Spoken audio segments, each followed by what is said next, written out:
안녕하세요. 민주노총 부위원장 엄미경입니다.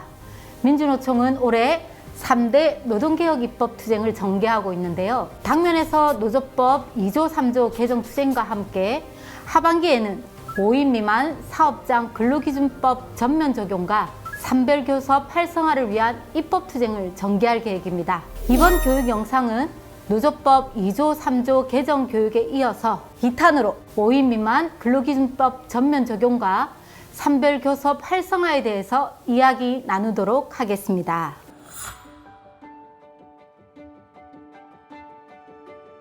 자, 그럼 먼저 5인 미만 사업장에 근로기준법 전면 적용하자는 요구가 왜 나오게 되었을까요? 그것은 5인 미만 사업장의 노동자들에게 근로기준법이 온전하게 적용되지 않고 있기 때문이지요. 전체 사업장 중에서 무려 60%에 달하는 현장이 5인 미만 사업장입니다. 일하는 노동자 중에 25%, 즉 4명 중 1명은 5인 미만에서 일하고 있는 셈입니다. 상당수의 노동자들이 근로기준법 사각지대에 내몰리고 있다는 이야기지요. 연장 근로를 무제한시킬 수 있어요.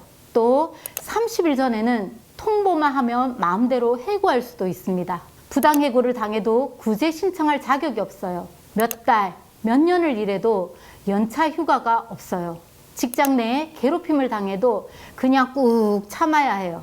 연장 야간 휴일 노동을 해도 평소와 시급이 똑같아요. 중대재해를 당해도 사업주는 처벌 대상이 아닙니다.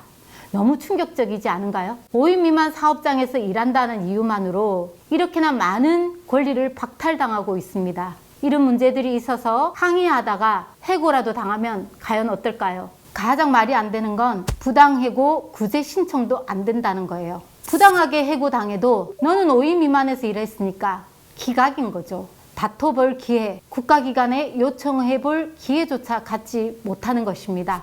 100번 양보해서 연쇄사업장이 아무리 어렵고 힘들더라도 부당해고 구제 신청과 도대체 무슨 상관이 있는 걸까요? 이렇게 밑도 끝도 없이 말이 안 되는 법이 바로 현행법입니다. 기가 막힐 노릇인 거죠. 한 해 동안 산재 사망 노동자 882명 중에 312명이 5인 미만 사업장에서 일하다가 목숨을 잃었습니다. 35%가 넘는 중대재해가 5인 미만 사업장에서 발생하고 있는 것이지요. 폐지 공장에서 돌아가신 여성 노동자도, 강주 조선우드의 김재순 청년 노동자도 모두 5인 미만 또는 그 언저리에서 왔다 갔다 하는 아주 작은 사업장에서 일했어요. 그런데도 노동자 목숨을 살리겠다고 제정된 중대재해기업처벌법은 5인 미만 사업장에는 적용되지 않습니다. 근로기준법은 모든 노동자에게 적용되어야 하는 최소한의 권리 기준을 정한 법인데 정작 가장 열악한 노동자를 골라서 보호하지 않는 법이라니 완전히 거꾸로 되어 있는 것이지요. 현행 근로기준법의 가장 큰 맹점은 여기 화면에 보이는 것처럼 적용 범위에 예외 규정을 뒀다는 것이죠. 한마디로 근로기준법이 모든 사업장 노동자들에게 적용되지 않는다는 조항이 존재한다는 것입니다. 근로기준법 제11조 적용 범위에서 1항 이 법은 상시 5명 이상의 근로자를 사용하는 모든 사업 또는 사업장에 적용한다. 이렇게 근로기준법 제11조에서는 이 법이 5인 미만에는 적용되지 않는다고 딱 못 박아 놓은 것이죠. 이렇게 5인 미만의 사업장에서 일하는 노동자들은 지난 70년간 일하는 사람이면 누구나 누려야 할 노동기본권을 적용받지 못하는 것입니다. 그래서 민주노총은 근로기준법 11조 적용 범위의 예외 규정 3가지 항을 전부 삭제해야 한다고 요구하고 있습니다. 너무 간단하지 않나요? 머리 싸매고 고생스럽게 법령을 새로 만들 필요가 없습니다. 그저 일부 독소 조항을 쓱 삭제하면 됩니다. 사실 법이라는 것은 피해받는 사람들, 고통받는 사람들, 소외된 사람들을 보호하는 방향으로 만들어져야 하잖아요. 사업장 규모에 따라 노동의 가치나 노동자의 생명을 소홀히 여길 수는 없습니다. 만일 5인 미만 사업장이 정말로 절박한 재정적 어려움이 있다 하더라도 해당 사업장에 노동자들에 대한 착취와 탄압, 산업재해와 인권 유린이 정당화될 수는 없는 것입니다. 오히려 헌법 제32조 3항에서는 근로조건의 기준은 인간의 존엄성 생성을 보장하도록 법률로 정한다라고 명시되어 있습니다. 그런데 근로기준법 11조는 사업장의 규모에 따라 인간의 존엄성 보장을 다르게 적용하기 때문에 이런 반헌법적인 조항들은 당연히 삭제되어야 하는 것이죠. 올해 직장갑질 129의 여론조사 결과에서는 90%에 이르는 국민들이 5인 미만 사업장 노동자들에 대한 근로기준법 전면 적용을 찬성하는 것으로 나왔습니다. 그 누구도 이제는 더 이상 망설일 필요도 핑계댈 이유도 없습니다. 민주노총은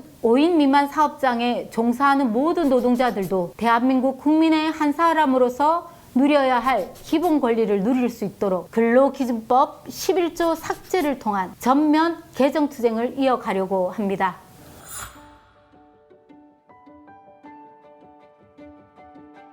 다음은 산별교섭 활성화에 대해 이야기를 나눠보겠습니다. 우리나라 노동시장은 IMF 외환위기 이후에 비정규직, 하청, 특수고용 노동자 등 불안정한 노동 환경에 내몰리는 노동자들이 해마다 증가하고 있는데요. 이처럼 심화되는 차별과 양극화 문제를 해결하기 위해 노조법 2조 3조 개정, 근로기준법 전면 개정 등을 이야기했습니다. 특히나 지금 말씀드리게 될 산별교섭 제도화는 모든 노동자의 민주노총으로 거듭나기 위해서도 너무나 중요한 투쟁 과제입니다. 개별 기업을 뛰어넘는다는 의미의 초기업적 교섭으로 단체 협약을 맺고 그 효력을 조합원뿐 아니라 노조를 만들기 어려운 조건의 노동자들에게도 확장하자는 요구이지요. 자세히 한번 살펴볼까요?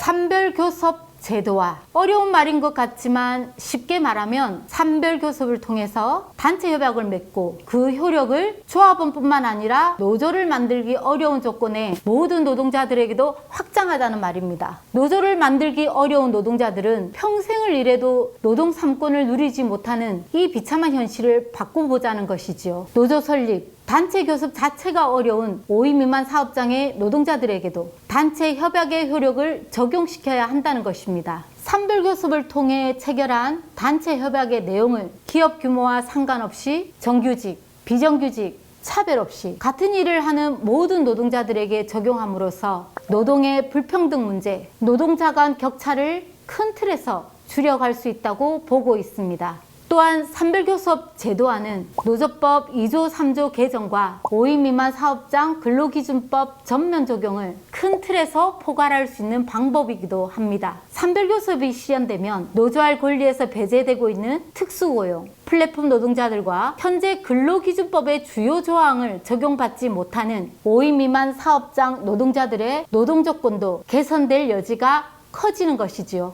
민주노총은 지난해 산별교섭 활성화 입법운동을 추진하면서 우리나라의 낮은 조직률과 낮은 단체 협약 적용의 현실을 지적한 바 있는데요. 노동조합 조직률이 낮은 우리 상황을 비추어 보면 산별교섭의 필요성은 더더욱 중요할 수밖에 없습니다. 2021년 기준 한국의 노조 조직률은 14.2%이고 단체 협약 적용률, 즉 단체 협약 결과를 적용받는 노동자의 비율은 15.6%로 조사됐는데요. 조직률과 단체 적용률이 1대1로 한마디로 노조에 가입한 조합원만이 단협의 적용을 받고 있는다는 것이죠. 상황이 이렇다 보니 산별교섭, 단체 협약의 효력이 확장되는 모습을 우리는 쉽게 상상하기 어려운 것도 사실입니다. 일반적으로 노동조합 조직률이 높아야 단체 협약 적용률도 높을 것으로 예상하지요. 그러나 반드시 그런 것은 아닙니다. 노조 조직률이 낮다고 할지라도 단체 협약 적용률은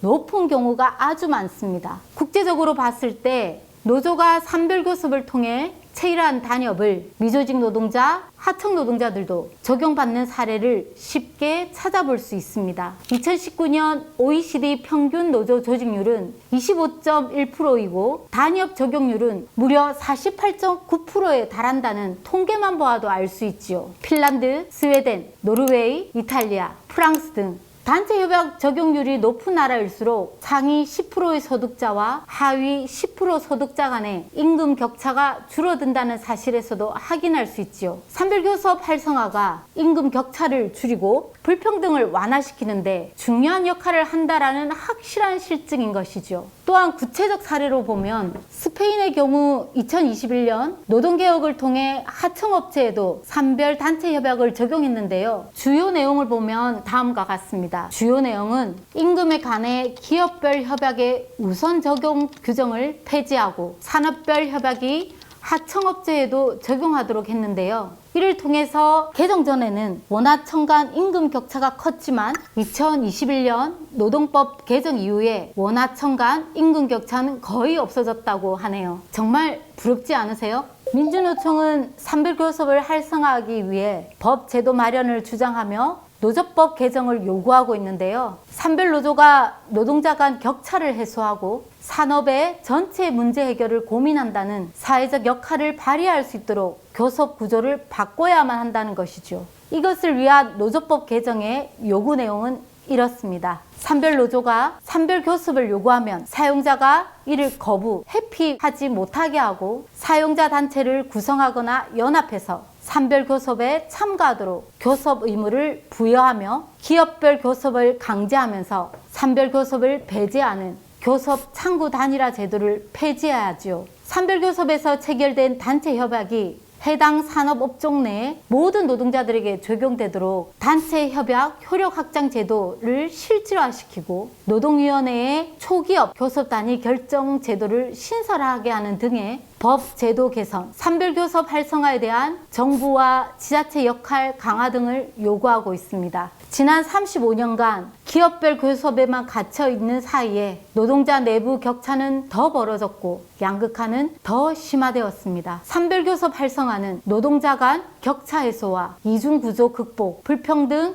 양극화를 극복하기 위한 가장 실질적인 대안입니다. 그래서 우리는 하반기 입법 투쟁을 힘차게 전개해야 합니다. 54년 전 전태일 열사가 하염에 휩싸인 채 고통스럽게 절규하며 근로기준법을 준수하라 고 외친 지 벌써 반세기가 지났습니다. 그러나 근로기준법을 적용받지 못하고 밀려난 노동자들, 이 땅의 모든 노동자를 위해 앞장서 싸워야 합니다. 노조법 2조 3조 개정과 산별교섭 제도화와 함께 5인 미만 사업장 노동자에게도 근로기준법 전면 적용까지 노동자의 존엄과 평등 실현, 그리고 최소한의 기본적 권리를 쟁취하기 위해서 3대 입법 쟁취를 위해 민주노총의 모든 힘과 역량을 하나로 모아 나갑시다. 어느덧 설을 맞이한 민주노총, 더욱 강하고 더욱 성숙한 민주노총답게 투쟁해 나갑시다.